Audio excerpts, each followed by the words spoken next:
오늘 고린도전서 10번째 시간인데 고린도전서 7장 전체를 통해서 특별히 바울을 통해 우리에게 주시는 결혼에 대한 또 가정에 대한 것들을 한번 말씀을 통해 저희가 묵상하고 나누는 시간을 갖도록 하겠습니다. 이미 결혼하신 분들은 다시 한번 들어야 되고요. 앞으로 결혼할 분들은 또 하나님이 원하시는 결혼관, 가정관이 어떠한 것인가 한번 이 시간을 통해서 보시기 바랍니다. 먼저 오늘 말씀에 보면 저희가 계속해서 고린도 교회 가운데 문제가 있었던 걸 알게 됐죠. 여러 가지 문제가 있었습니다. 그 중에 또 한 문제가 음행의 문제였고요. 교회 안에 음행의 문제가 있으니까 음행의 문제는 어디까지 영향을 미치겠습니까? 한 사람의 문제가 아니라 가정들에게도 문제가 있겠죠.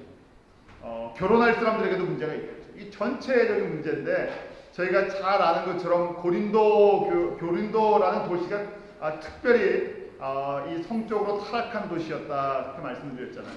2000년 전이었지만 어떻게 보면 이 시대에 그런 타락한 모든 것들을 그대로 갖고 있었던 것입니다.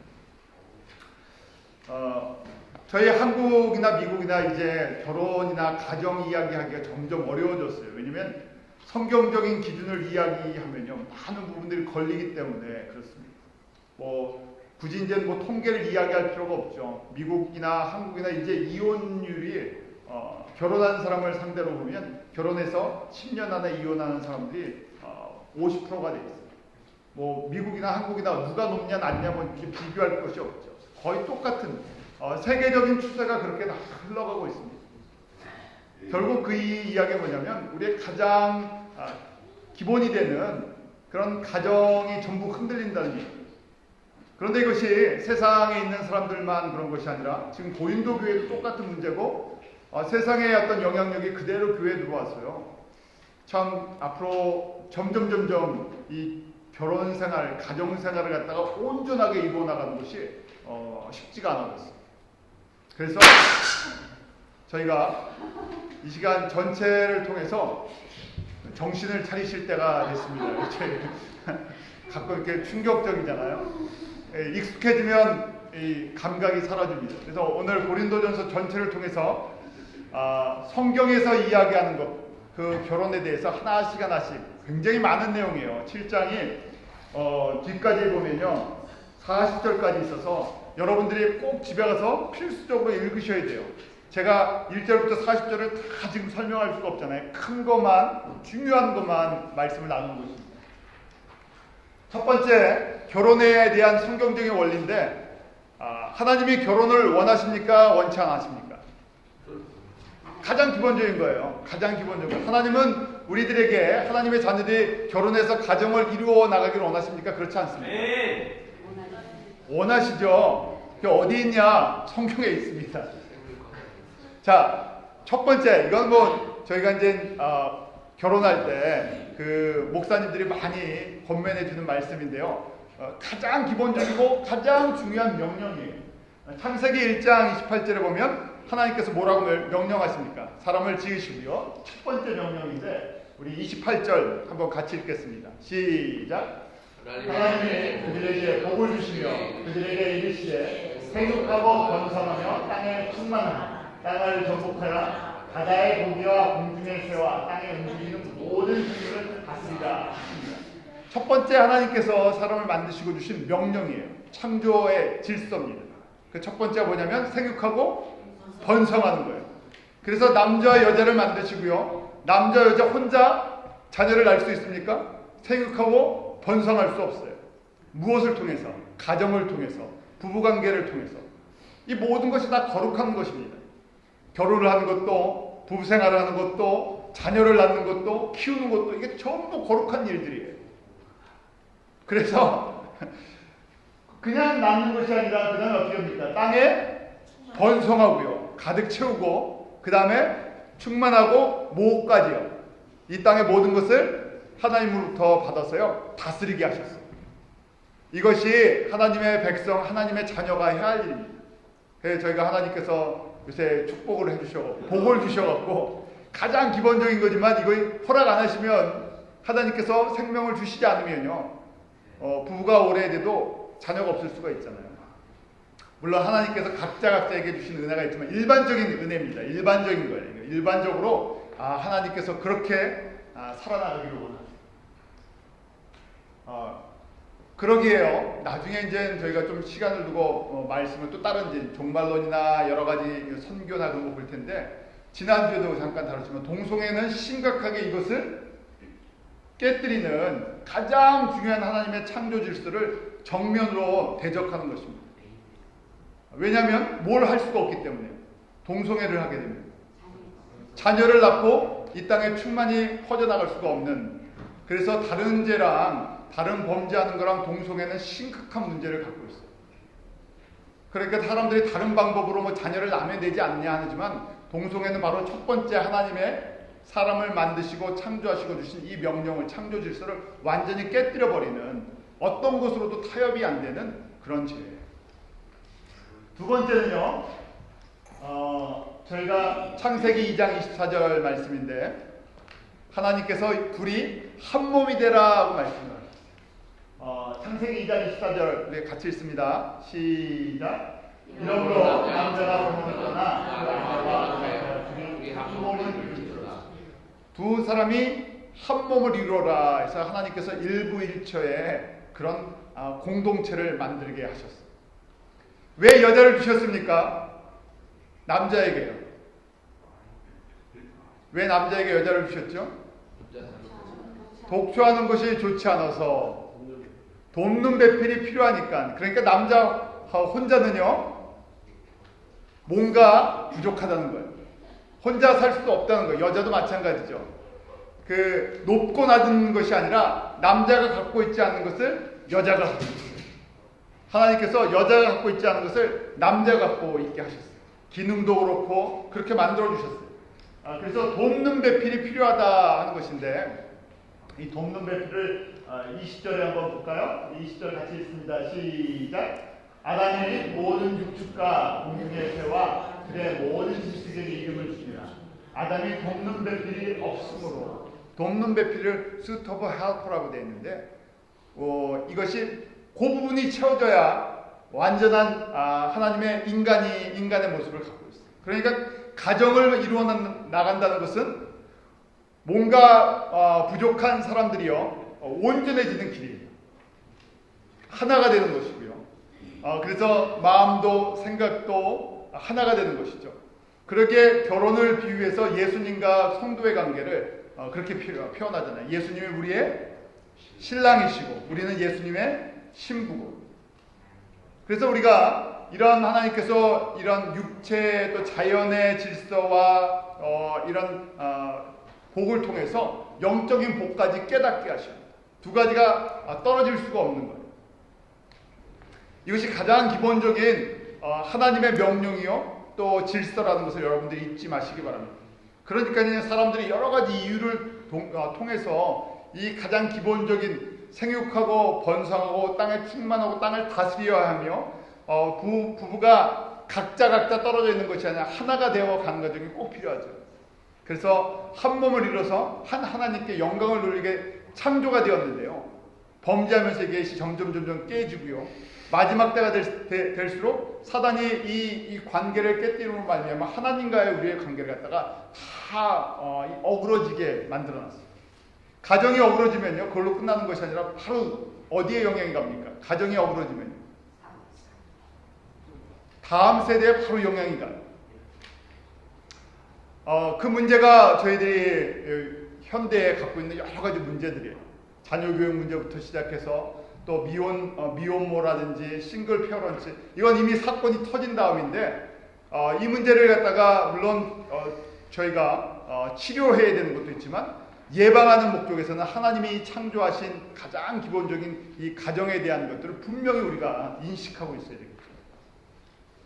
자, 그런데요, 가정 간 결혼까지 일반 성도에게 대한 일반 성도, 일반 그리스도인들에게 해당되는 것이 있고요. 고린도전서에 보면 특수한 경우가 있어요.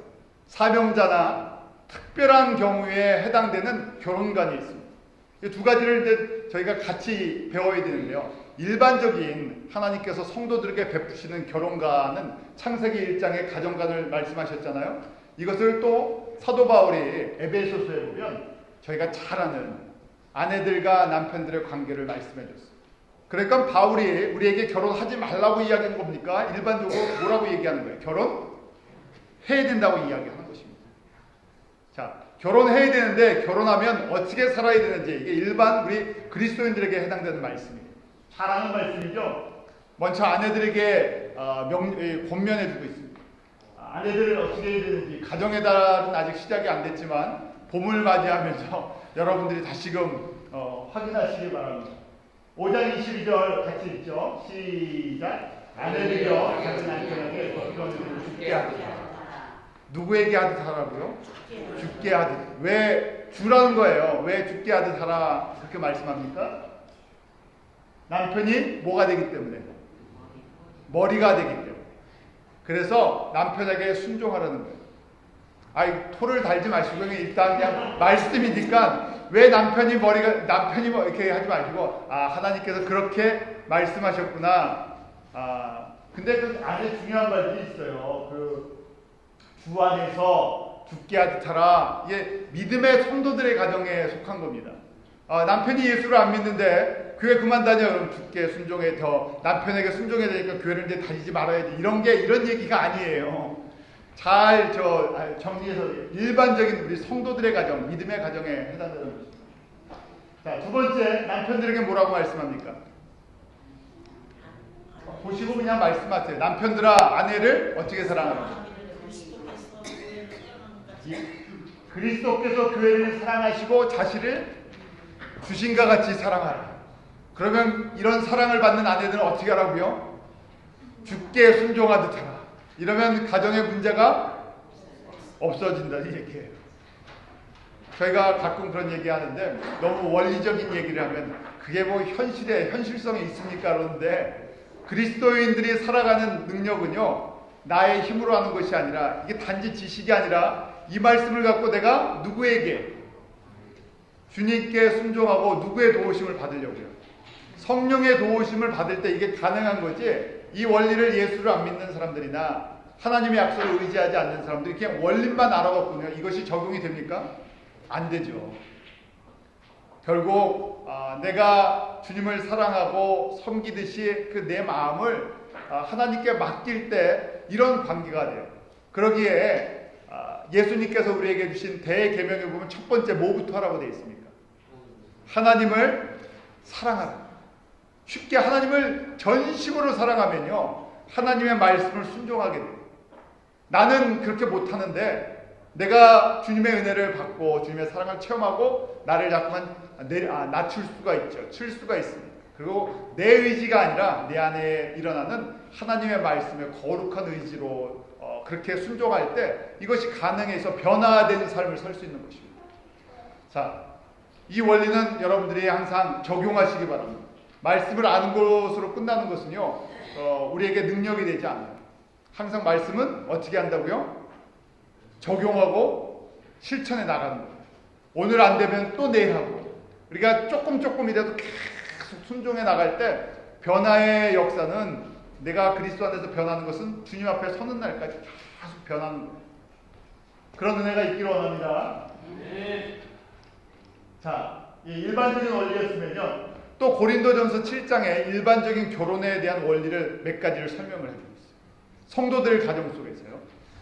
7장 5절인데 그 7장 5절 말씀 우리 한번 다시 같이 읽죠. 시작. 서로 분방하지 말라. 다만 기도할 틈을 얻기 위하여 합의상 얼마 동안은 하되 다시 합하라. 이는 너희의 절대 못함을 인하여 사단으로 너희를 시험하지 못하게 하려 합니다. 지금 저 고린도전서의 몇 가지 이 7장에 나오는데 첫 번째 오늘 이 7장 5절에 나오는 말씀이 무엇입니까? 뭐 하지 말라고요?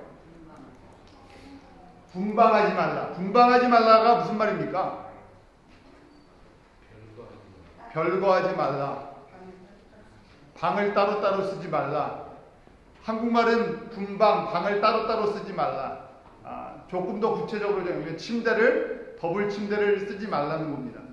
이해하시겠죠? 여러분들이 그 나머지는 이건 이 말 속의 깊은 속은요, 부부 생활에 대한 문제가 들어가 있어요. 그래서 거기에 보면 결혼을 하고 가정을 이루고 남편과 아내가 부부 생활하는 것은 지극히 아름답고 정상적인 일이라는 것이에요. 그것이 그 안에서만 가능한 하나님께서 허락하신 축복이라는 것이에요. 그래서 분방하지 말라는 한국식으로 점잖게 이야기한 것입니다. 그래서 방을 따로 쓰지 말라, 침대를 따로 쓰지 말라, 이불을 따로 덮지 말라는 얘기예요. 여러분들이 그 다음 충분히 이해하실 수 있겠죠. 왜냐하면 그 다음 문제가 생기기 때문에 그렇습니다. 사람들의 관계는요, 참 하나님께서 오묘하게 만들어 놓으셨어요. 얼굴을 보면 정이 들죠. 이 피부 접촉이 있으면요, 정이 들고요, 사랑이 왔다 갔다 합니다.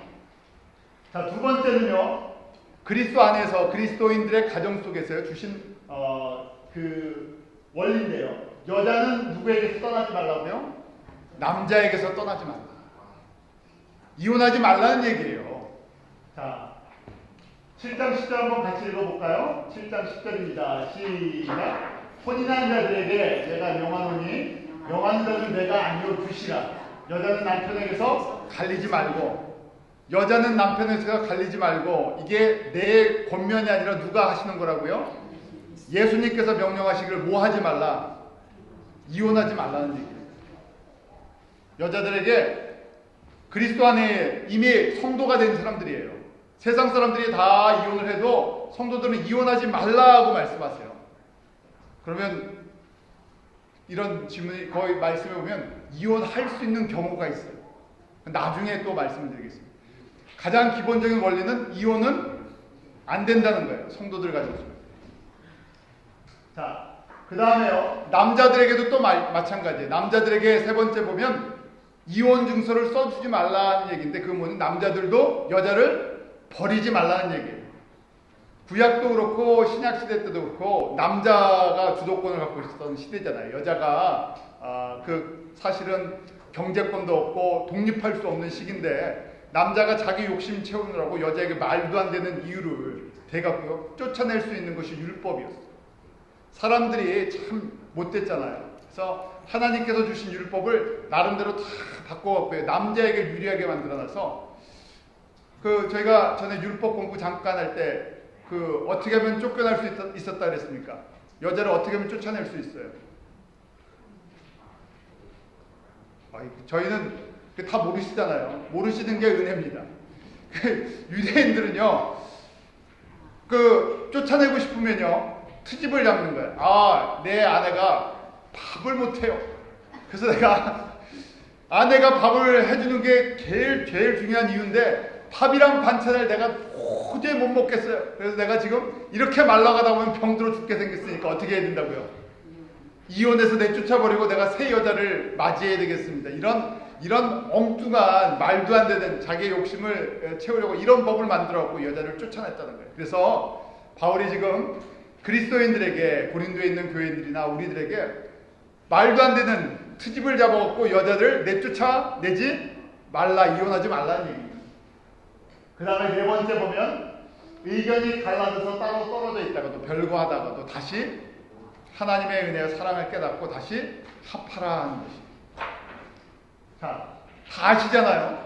그렇죠? 그런데 고린도전서 7장에 왜 이렇게 권면을 하는지 그걸 깊게 생각해 봐야 됩니다. 왜냐하면 저희가 지금은 모든 가정들이 다 직접적이든 간접적이든 집안에도 이 위기를 겪고 있기 때문에, 왜 특별히 성도들에게 바울이 7장을 통해서 이렇게 분방하지 말라, 이혼하지 말라, 갈라졌다, 좀 마음이 떨어져서 갈라졌어도 다시 합쳐야 된다고 이야기를 하는 이유가 있습니다. 첫 번째 가장 중요한 원리가 분방하지 말라는 이유가 왜 그런가? 사단으로 시험하지 못하게 라고 되어 있습니다. 7장 5절을 보면 이는 너희의 절제 못함을 인하여 사단으로 너희를 시험하지 못하게 하려 함이라.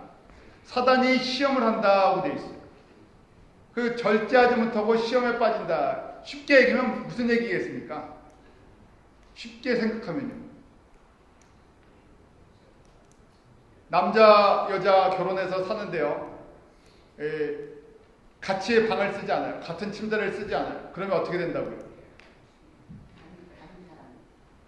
절제하지 못하는 정욕 때문에 바깥에 가서 문제를 일으킬 찬스가 굉장히 높은데, 그러한 빌미를 제공한다는 얘기예요. 아주 실질적인 이야기를 하고 있는 거예요. 그러면서요, 시험에 대한 이야기를 합니다. 시험에 저희가 떨어진다는데 이 시험은 템테이션이에요. 한국말로 시험 하는데 시험은 두 가지가 있죠. 하나는 시련이라는 트라이얼이라는 것이 있고요. 하나는 시험이라는 템테이션인데 이 템테이션은 무슨 얘기냐면요. 결국 실수해서 자기 욕심에 이끌려서 하는 것이에요. 내 정욕대로. 그 예가 야고보서 3장 1장 14절 말씀인데 한번 1장 14절 같이 읽어볼까요? 야고보서 1장 14절입니다. 시작. 오직 각 사람이 시험을 받는 것은 자기 욕심에 끌려 미혹됨이니 자기 욕심에 정욕대로 끌려서 넘어지는 것, 이것이 시험이라는 것입니다. 그런데 이 시험을 하나님이 주시는 거예요? 이건 아니에요. 내 욕심이랑 뭐가 만난 거예요? 내 욕심이랑 마귀의 유혹이 착 만나는 거예요.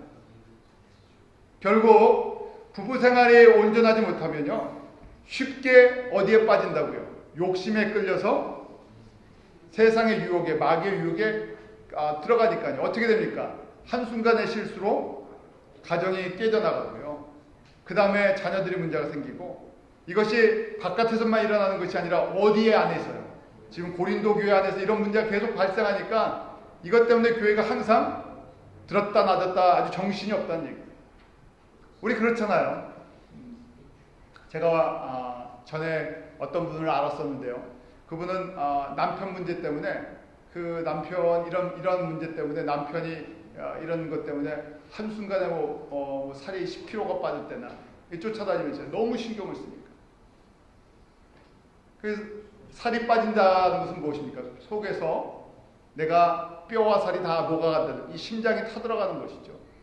그 엄청난 평생 잊을 수 없는 충격이 그 가정 속에 남아있는 거 아니겠습니까? 마찬가지죠. 이런 것을 성도가 가정 안에서 받아버리면요, 이게 쉽게 일어나서 일을 할 수가 없잖아요. 이 문제에 빠져 있었어요. 그러기에 바울이 가장 근본적인 것을 집어주면서 이야기하는 것입니다. 시험에 넘어지니까 이 유혹에 넘어지는 것들을 만들지 말라는 거예요.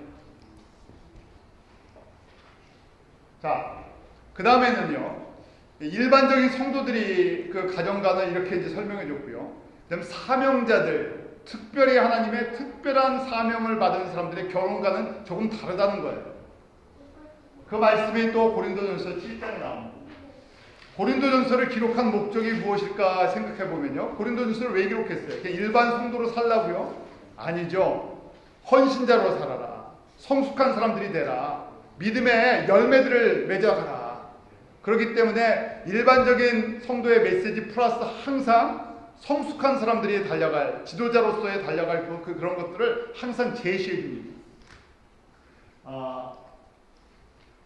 자, 사명자의 결혼관은 무엇인가? 우리가 특별한 사명이 있으면 결혼해야 됩니까? 결혼하지 말아야 됩니까? 좀 말도 안 되는 넌센스 질문가 있을 때 결혼해야 됩니까? 결혼하지 말아야 됩니까? 자, 특별한 사명자는 하나님이 주신 은사에 따라 다르다는 거예요. 그러니까 일반적인 성도들은 반드시 결혼을 해야 되는데 특별한 사람들은 결혼 안 할 수도 있다는 얘기예요. 그래서 일반적인 원리가 적용이 안 된다는 그 말씀인데 무슨 얘기인가? 아내가 있어도 결혼을 해도 어떻게 하라고요? 그냥 아내가 없는 것처럼 행동하라 이렇게 하고 바울이 지금 나처럼 행동하라고 얘기했어요. 그래서 바울이 결혼을 했냐 안 했냐 이거 갖고 이슈가 되는데 이거 공부하려면 또 1시간 필요해요. 그래서 결론적으로만 말씀을 드릴게요. 어떤 학자들은 바울이 결혼 안 했다 그러는데 여러분들은 반드시 알고 계시는데 바울은 결혼했어요. 여러 가지 이유가 있습니다. 여러 가지 이유인데 한 가지 이유만 말씀을 드리면 이 바울이 원래 산헤드린 그 예루살렘 공의회의 그 코트의 회원이었잖아요. 그 산헤드린 공의회 회원이 되는 조건이 무엇입니까? 결혼한 사람이에요. 가정을 이룬 사람이 돼야 그 리더십에 들어갈 수가 있어요. 그러니까 결혼을 안 하고는 그 리더십에 들어갈 수가 없습니다. 자, 그런데 바울이 뭐라고 얘기하냐면 내가 아내가 있지만 내가 일상적인 그 가정생활에 매이지 않는다는 거예요. 왜? 사명이 있기 때문에. 그래서 내가 가정이 있지만 가정 갖고 내 모든 에너지를 가정에다 쏟아부을 수가 없다는 이야기입니다. 가정을 무시하라는 얘기가 아니라 일반적인 사람들처럼 가정에다 모든 것을 쏟아부을 수 없는 사람도 있다는 얘기예요. 그래서 왜 이렇게 살아야 되느냐? 사명자는 특수한 케이스인데요. 특수한 사명을 갖고 있는 이 사람들은 왜 이렇게 살아야 되는지 7장 26절에 말씀되어 있습니다. 고린도전서 7장 26절 한번 같이 읽어볼까요? 시작. 내 생각에는 이것이 좋으니 곧 임박한 환난을 인하여 사람이 그냥 기대는 것이 좋으니라. 임박한 환난이다 말씀이 있어요. 임박하다는 것은 지금 여기 영어로 보니까 present, 지금 임한다는 거예요. 임한다는 크라이시스라고 되어 있잖아요. 환난이라고 되어 있잖아요. 이것이 이제 무슨 뜻인가 한번 생각해야 되는데요. 임박한 환난이 있었어요. 이 임박한 환난에 일하는 사명자라는 것입니다. 환난을 그 헬라어로 아난케에서요, 압축하다, 압박하다, 막 프레스를 느낀다는 거예요. 먼저 이 말씀 그대로 보면요, 로마 시대 때, 지금 이 로마 시대 아니에요? 고린도 교회도 그렇고 에베소 교회도 그렇고 로마 교회도 그렇고 예수를 믿는 사람들은 무엇이 있었습니까? 그 2000년 전에 예수를 나의 주로 고백하면요, 로마 시대 때 무슨 일이 생깁니까? 세상 사람들이 인정을 해주고 축복해 줍니까? 아니요. 뭐가 생겨요? 예수를 믿는다고 고백을 하면요, 죽을 수도 있습니다. 사회에서 쫓겨나기도 하고요, 가정에서 쫓겨나가기도 하고요, 죽을 수도 있습니다. 그 다음에 바울이 항상 강조했던 환난이 임한다, 환난이 임한다는 것은 가깝게는 로마 황제들의 엄청난 박해가 임할 것이죠. 또 한 가지는 바울은 어떤 생각을 갖고 살았습니까? 어떤 믿음을 가지고요? 예수님이 곧 오신다고 생각했어요. 예수님이 오실 때 되면 이 땅에 대환란이 일어나는데 그 환란을 항상 생각하고 있었던 사람입니다. 이 말씀을 마침 묵상하고 준비했는데 마침 이번 주에 무슨 사건이 일어났어요? 쓰나미랑 지진이 일어났잖아요. 일본에 처음엔 8.8, 8.9 하다가 다시 신문에서 9.0이다 이렇게 정정해서 보도했는데 지진이 일어나고요. 그 다음에 쓰나미가 왔고요. 지금 도대체 얼마큼이 1000여 명, 1500명이 죽었다, 10,000명이 실종됐다, 한 말에 사람들이 사라졌다고 지금 여러 가지 뉴스 계속 올라오잖아요. 그러면요, 이것이 바로 저희가 임박한 재난이다, 임박한 환란이다 생각해 보십시오. 쓰나미 경보가 오는데 쓰나미 참 그렇게 동영상으로 보니까 무섭더라고요. 거대한 물결이 쫙 밀려오는데 아무것도 그것을 막을 수가 없어요. 방법은 뭐가 있겠습니까? 일본은 참 그거는 잘 발달되어 있다 그러더라고요. 뭐냐면 경보 시스템. 제가 뉴스에 잠깐 들으니까 그 경보 시스템이 잘 돼 있으니까 쓰나미가 온다고 전체가 계속 경보를 올려주잖아요. 피하라고. 높은 데로 피할 수 있는 찬스만 있을 뿐이에요. 그때가 바로 임박한 환란이라는 것이에요. 임박한 환란이. 바울은 이런 믿음을 갖고 있는데 예수님이 오실 때가 가까울수록 뭐가 있다고요? 환란이 점점 거세진다는 거예요. 이 시대도 마찬가지입니다. 저희가 기근과 지진과 전쟁의 소문이 계속 커지면 누구 오실 때가 가까웠다고요? 예수님 오실 때가 가까웠다고 성도들에게 알려주시는 뭡니까? 이게 워닝 시그널이에요. 근데 사람들이요, 워닝 시그널이 계속 울리면 어떻게 됩니까? 그리고 아무 일이 안 생기면요, 감각이 없어져요. 원래 건물에 이 비상 엑싯이 있고 이제 비상 벨들이 있잖아요. 화재 경보기가. 근데 시도 때도 없이 화재 경보가 삑삑 울리면 그 다음에 어떻게 됩니까? 불이 나도 고장 났나 보다 하고 안 움직여요. 저희가 마찬가지로 하나님께서 여러 가지 것들을 통해서 우리에게 시그널을 보여주시는데 이걸 잘 받고 있었던 사람이 누굽니까? 바울이에요. 바울에게는 이 시그널이 너무너무 크게 분명하게 들리기 때문에 가만히 있을 수가 없다는 것입니다. 이것이 바울을 막 밀어내는 거예요. 내 집에 가만히 앉아있을 수가 없기 때문에 뛰어나가야 되는 거고요. 이 워닝 시그널을 듣고 앉아있을 수 있겠습니까? 쓰나미가 온다는 그 워닝 시그널을 들었는데 그걸 가만히 앉아있을 수가 있어요? 뛰어나갈 수밖에 없는 것이 바로 바울의 심정이라는 것입니다. 그래서 이 표현을 고린도전서 9장 16절에 또 이렇게 표현을 해주고 있어요. 한번 고린도전서 9장 16절 같이 읽습니다. 시작. 내가 복음을 전할지라도 자랑할 것이 없으면 내가 부득불을 할 일입니다. 만일 복음을 전하지 않으면 내게 화가 있을 것이로다. 바울은 예수 그리스도의 복음을 마치 이 대재난의 경보가 들려서 전해야 되는 것처럼요. 가만히 있을 수가 없다는 것이에요. 그래서 뭐라고 되어 있냐면 자랑할 것이 없다는 거예요. 복음을 전하는데 내가 목숨을 걸고 가정의 모든 것을 다 쏟아붓고 복음을 전하는 자랑할 것이 없다. 왜냐하면 뭐라고 되어 있습니까? 한국말을 보니까 내가 부득불 했다고 되어 있어요. 부득불이라는 것이 컴페어라고 하는 건데요. 이것도 똑같은 헬라어로 보면 같은 말이에요. 아낭테라고 해서 강제로 밀려나갔다는 거예요. 하게 한다는 거예요. 폴스에 되어 있다는 거예요. 아니 주님의 그 워닝 시그널을 듣고 복음을 알았는데 이 복음이 나를 가만히 있게 하지 않는다는 거예요. 왜요? 쉽게 얘기해서 예수 그리스도를 믿지 않으면 무슨 결과가 나옵니까? 아주 심플한 거잖아요. 예수 그리스도를 믿지 않으면 무슨 결과가 나옵니까? 죽고 심판받고 어디 가요? 지옥 가요. 만약에 우리가 눈을 감을 때 이렇게 감는다. 잠잘 때나 눈을 감았는데요. 무슨 그림이 보이면요? 내가 아는 사람들의 얼굴이 쭉 떠오르면서 그 사람들이 어디 가서 들어가는 걸 보이면요.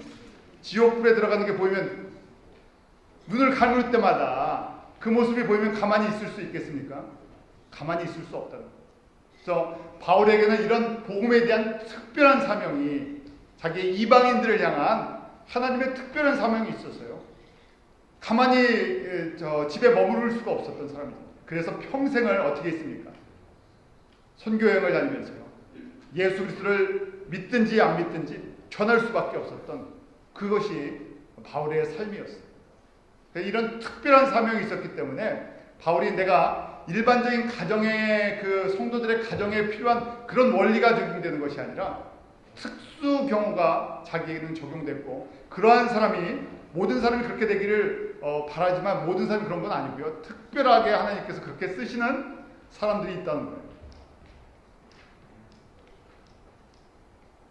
자, 예수님께서 또 제자들에게도 이렇게 말씀하셨어요. 우리가 아는 말씀인데요. 누가복음 4장 14장 26절 27절 말씀입니다. 우리 한번 이 말씀 같이 읽어볼까요?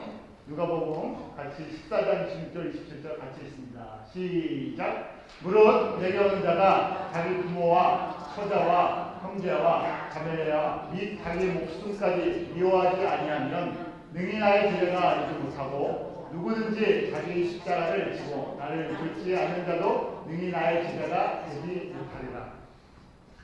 이 말씀 이제 저희가 많이 아는 말씀인데요. 이것은 누구에게 주시는 말씀이라고요?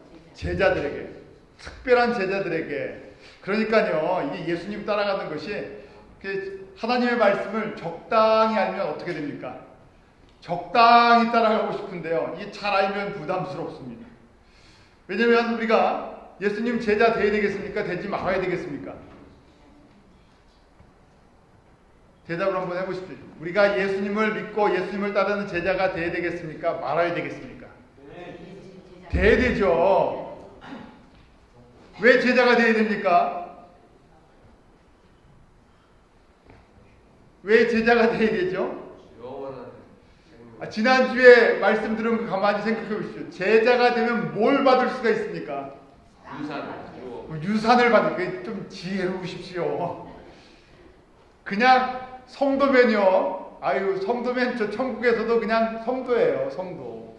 그런데 여기서 제자가 되면요. 저기서 뭐가 된다고요? 왕 같은 제사장들이 된다는 거예요.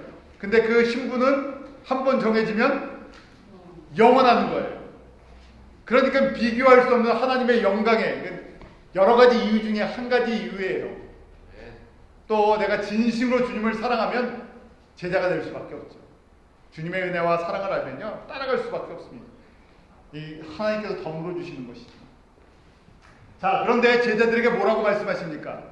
뭘 하라고요? 내게 오는 자는 뭘 하라고 되어 있습니까? 부모와 처자와 형제와 자매와 자기 목숨까지 어떻게 하라고요? 미워하다. 이게 한국말이 참 이게 이상한 번역이에요. 아니 어떻게 십계명에 보면 어떻게 되어 있습니까? 부모를 공경하라 돼 있는데 여기서 뭐라고 되어 있어요? 부모를 미워하라. 누가 번역을 해놨는지 이렇게 번역을 해서 우리로 혼동케 해요. 이건 미워한다는 것이 어떻게 부모를 미워하겠습니까?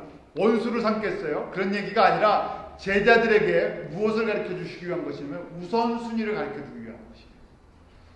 우리가 다 믿음의 사람들이 결혼해야 되지 않습니까? 믿음의 사람들이 결혼을 하는데 우리가 하나님보다 특별히 사명을 이 시대에 사는 우리가 제자가 되려고 하고요. 복음의 사명이 있는데 하나님보다 이 복음보다 무엇이 앞서면요. 부모가 앞서든지 형제자매가 앞서든지 아내와 아이들이 앞선다든지 내 자신이 앞서면 그것이 뭐가 되기 때문에요. 우상에 대해서 내 삶에 내 발을 갖다 묶어버리기 때문에 그렇게 하지 말고 우선순위를 정하라는 것입니다. 그래서 제일 먼저 무엇을 사랑하라고요? 주 너의 하나님을 사랑하라 하는 것입니다. 그 다음에 부모도 사랑하고 아내도 사랑하고 자녀도 사랑하고 자기도 사랑하고 다 사랑하라는 얘기예요. 근데 우선순위가 뒤집혀버리면요 모든 것이 문제가 생기는 것이에요. 저에게 가운데 진실한 사랑은 어디서부터 시작돼야 됩니까? 하나님을 전심으로 사랑할 때 다른 것도 사랑할 수 있어요. 그 일본에 이 지진과 쓰나미가 나니까 한국 사람들이 여러 가지 댓글들을 달잖아요. 별의별 댓글이 다 있어요. 감정적인 것, 뭐 정말 위로하는 것부터 시작해서 욕하는 것까지 다 있잖아요. 저희가 다 이해가 가요. 상처들이 있으니까 일본에 대한.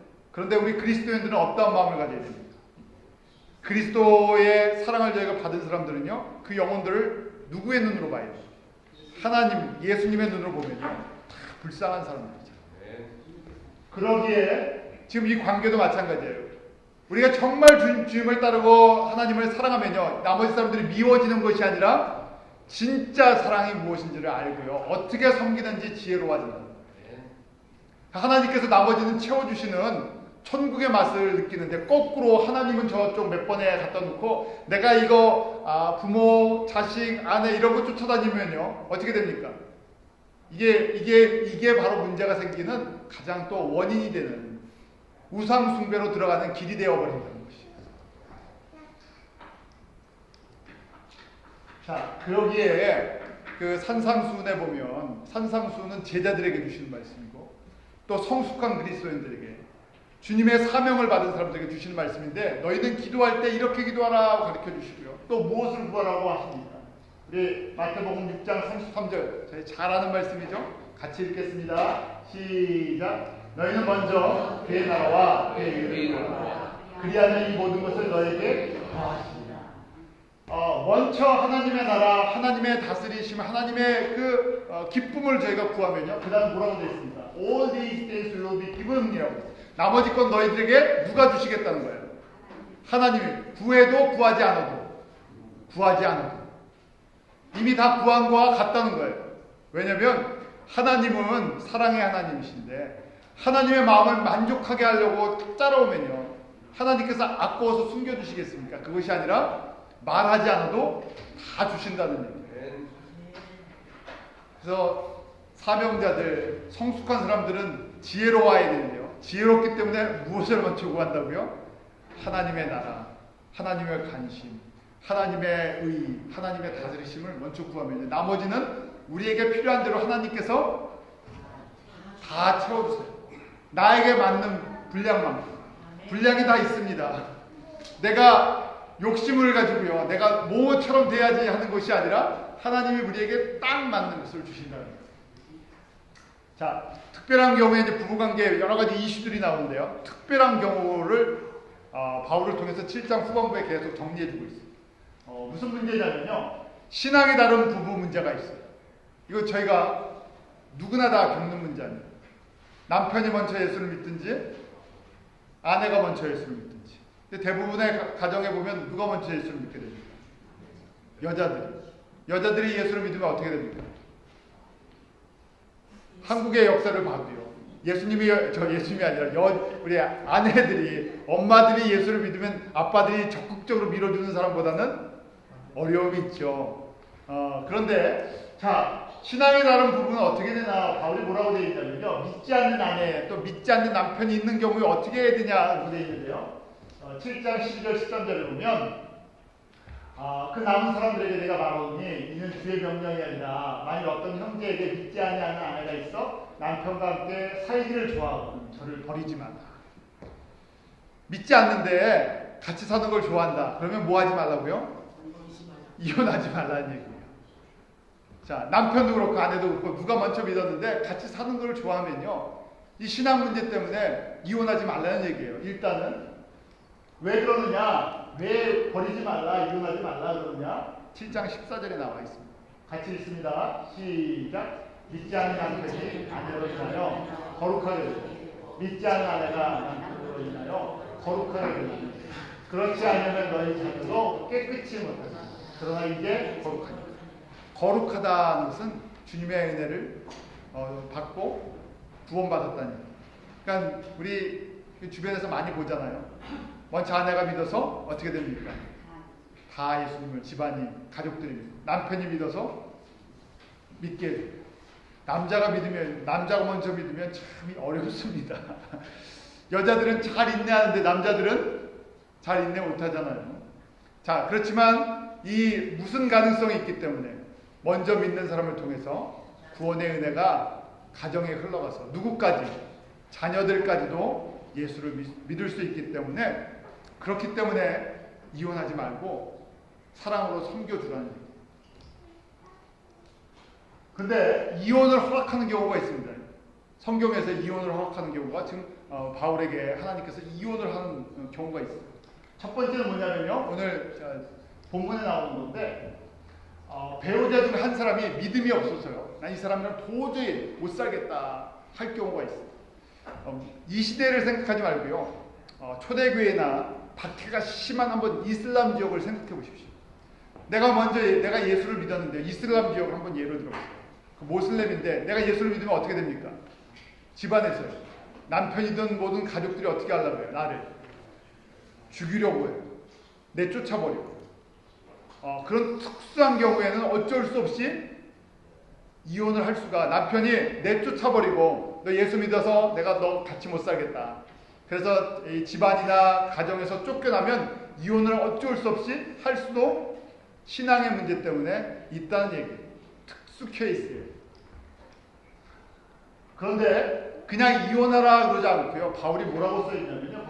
보면 15절에 보면 그러나 하나님은 화평 중에서 너희를 부르셨느니라. 또 생각하고 그래도 하나님의 화평을 이루어 나가는 것을 믿음의 성도들이 생각해 보아라 하고 다시 또 첨부해 주고 있어요. 권면해 주고 있어요. 그 다음에 두 번째 케이스는요. 상대방이 음행을 했을 경우에 이혼할 수 있다 이렇게 이야기를 하죠. 가능한 것 때문에. 마태복음 5장 32절 말씀인데요. 우리 한번 같이 읽겠습니다. 시작. 나는 너희에게 이르노니 누구든지 음행한 용도 없이 아내를 버리면 이는 저로 가늠하게 하니 또 누구든지 버린 여자에게 장가하는 자도 가늠합니다. 가늠한 거 여자가 가늠을 하지 않았는데 버려버리면 그 여자가 다른 남자를 만나면요 그 여자로 가늠케 하는 거고 자기도 가늠한다는 거예요. 그래서 가늠죄 이 성적인 타락한 것 때문에 이혼할 수 있다는 것입니다. 이 시대에 여러 가지 문제들이 많잖아요. 그러니까 지금 고린도 교회 안에 음행의 문제가 심각하니까 이런 문제가 생길 수밖에 없죠. 저희도 마찬가지입니다. 그래서 간음죄를 해결하는 방법이 무엇인가? 왜냐하면 이제 여러 가지 문제들이 있는데요. 어떻게 하면 이 문제를 해결할 수 있나? 첫 번째는요. 회개에서부터 시작돼요. 본인이 회개를 해야죠. 아무리 이야기를 해줘도요. 회개하지 않으면 소용이 없지 않습니까? 하나님은 또한 용서의 하나님이세요. 그래서 요한 1서 1장 9절을 보면 저는 미쁘고 의로우사 우리 죄를 사하신다. 고백하면 사해 주신다. 그것이 간음의 죄래도 음행의 죄래도 내가 진심으로 회개하고 돌이키면 그 사람은 하나님께서 용서해 주신다는 거죠. 그 다음에 이제 뭐 부부 문제가 있을 수 있고 가정의 문제가 있을 수가 있어요. 자, 예수님께서 간음하다 붙잡힌 여인을 용서해 주시는 사건이 있잖아요. 그러면서 예수님께서 뭐라고 말씀하십니까? 다시는 이 죄를 짓지 말라고 합니다. 또 다른 한쪽 관점에서는요. 우리 다 무슨 죄에 걸려 있습니까? 사실은요. 구약에 보면 우리는 간음 안 했다고 하는데요. 신약의 예수님의 법에 보면 우리는 다 간음죄에 걸려있는 사람들이에요. 왜요? 마태복음 5장 28절에 예수님께서 뭐라고 말씀하십니까? 여자를 보고 음욕을 품는 자마다 마음의 힘이 간음하였다. 행동으로 옮기지 않고 여자 이 생각만 조금이라도 생각을 하면 어떻게 된다고요? 그거 자체가 하나님 보시기에는 간음죄라는 거예요. 이 얘기는 뭐냐면 정죄하지 말라는 얘기예요. 예수님께서도 그 여인에게 너희들 중에 죄 없는 자가 먼저 돌로 치라 그랬어요. 그때 다 찔림을 받았죠. 왜냐하면 모든 사람이 다 죄가 있기 때문에. 죄인이 아닌 사람이 없습니다. 그래서 정죄하지 말고 회개의 길로 인도해 줘야 되죠.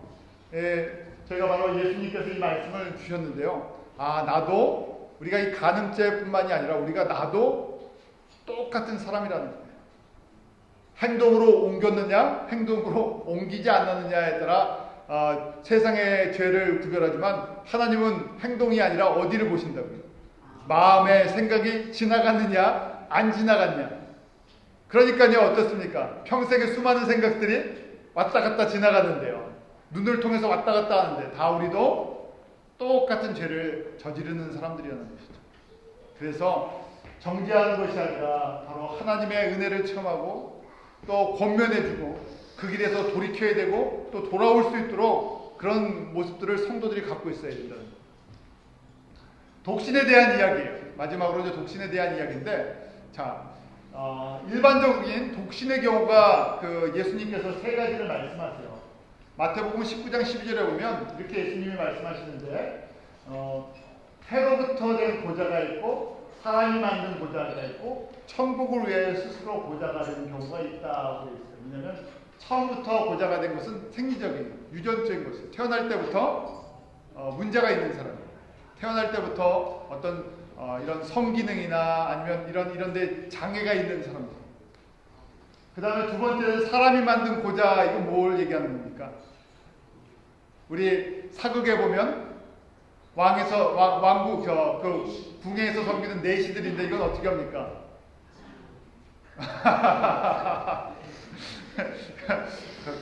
뭐 다른 좋은 표현이 없죠.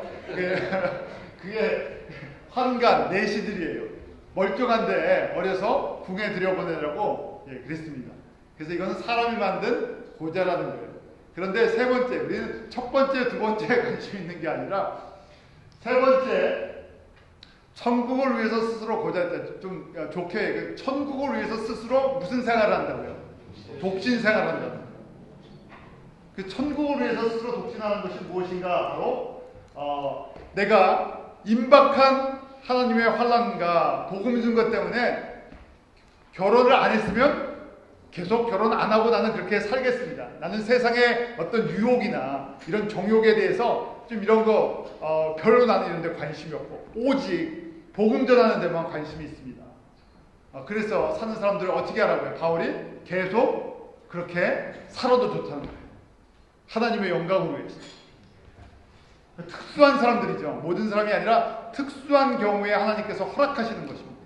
스스로 정하는 것이 아니라 이거 강제로 하니까 문제가 생겨요. 강제로 하는 것이 어디입니까? 천주교예요. 그러면 여러분들 천주교의 시작을 어디서 붙잡습니까? 간단히 지나간 얘기인데 천주교는 어디서부터 시작됐어요? 로마 교회에서부터 시작됐는데 로마 교회는 로마 교회의 초대 교황이라고 하는데요. 로마 교회의 제일 우두머리를 누구를 삼습니까? 베드로를 삼아요. 베드로가 결혼했습니까? 안 했습니까? 했지요. 말씀에 나와요. 장모도 나와요. 그런데 이 카톨릭도 처음에 초대교회도 다 결혼을 하는데요. 어느 순간부터 결혼을 하지 않는 사람들, 이런 특수한 사람들이 있었는데 이걸 강제로 법을 만들어 놓으니까 지금까지 이 강제법 때문에요. 안에 문제가 계속 생기는 거예요. 진짜 은사로 받은 사람이 있는데 강제로 시켜버리니까 어떤 문제가 생깁니까? 신문에 가끔 나오죠. 신문에 나오는 거는 빙산의 일각입니다. 사명자들 가운데 특수한 사람들에게 하나님께서 복음을 위해서 허락해 주셨거든요. 그래서 이 안에 보면요, 32절 33절에 보면 너희가 염려 없기를 원하노라. 장가가지 않는 자는 주의 일을 염려하여 어찌하여야 주를 기쁘시게 할까 하되 장가간 자는 세상 일을 염려하여 어찌하여 아내를 기쁘게 할까 하여 마음이 나누이며. 사명자들에게 마음이 나누이는 거는 이건 어쩔 수 없어. 결혼하면 마음이 나누잖아요. 부인은 남편을 어떻게 하면 기쁘게 할까, 남편들은 아내를 어떻게 기쁘게 할까. 이건 자연적인 건데 특수한 사명을 갖고 있는 사람이 여기다 너무 신경을 쓰느니 주님 오실 때 가까웠을 때 나는 혼자 지내는 것이 하나님의 사명입니다. 확신이 있으면 그렇게 살아도 괜찮다 하는 얘기. 특수한 경우를 일반적인 경우로 적용하지 마시기 바랍니다. 그래서 요새는요 선교사님들 중에서 이 싱글 미셔너리들이 많아졌어요. 특별히 여자들이. 그래서 선교지에 이 나이가 너무 젊은 여자들은 또 안 돼요. 너무 젊은 여자들이 선교지에 싱글로 나가면 어떻게 됩니까? 그 멋진 외국 사람에게 유혹에 빠져서요. 거기서 잘 믿음의 사람을 만나서 결혼하면 괜찮은데 엉뚱한 사람 만나고 선교 포기하는 케이스도 생길 수가 있고. 그래서 요새는 특별히 나이가 조금 있으신데 하나님께서 부르셔갖고 선교자에 나가신 분도 있고요. 그 다음에 또 자녀들을 저희가 키우는데 많은 에너지가 들어가잖아요. 자녀를 다 키우고 나서 어떻게 됩니까? 우리 실버 미셔너리라고 하는데 연세가 좀 드셨는데요. 선교지에 그런 분들 많으시잖아요. 하나님께서 이런 특별한 분들을 사용하신다는 이야기입니다. 자, 우리가 결혼에 대한 많은 이야기들이 있는데요. 여러분들이 고린도전서 보시면서 제일 중요한 거 우리에게 주신 기본적인 원리를 잊지 마십시오. 하나님은 가정을 원하신다, 원하지 않으신다? 원하신다. 어떤 가정이요? 믿음의 가정이 생육하고 번성하고 충만하고 다스리는 걸 원하세요. 그래서 우리에게 주신 가정을 아름답게 믿음의 가정으로 잘 섬겨나는 것이 우리에게 주신 가장 큰 사명 중에 하나라는 것을 잊지 마시기 바랍니다. 기도하겠습니다. 하나님 아버지, 저희가 가정과 결혼에 대해서 함께 말씀을 보았습니다. 특별히 마지막 때를 살고 있는 저희들에게 지혜롭게 하시고 우리가 그 가정 자체의 우상이 되는 것이 아니라 하나님 보시기에 참 아름다운 가정들을 꾸려나가게 하시고 또 저희 가정들을 통해서 어떻게 하든지 예수 그리스도가 증거되게 하시고 또 우리 이런 아름다운 가정들, 회복된 가정들, 치유받는 가정들 내서 이 마지막 때 선교의 사명을 감당할 수 있는 모든 에너지를 저희가 이 복음 증거를 위해서 사용할 수 있는 귀한 축복이 저희 가운데 있게 하여 주시옵소서. 감사하며 예수님 이름으로 기도합나이다. 아멘.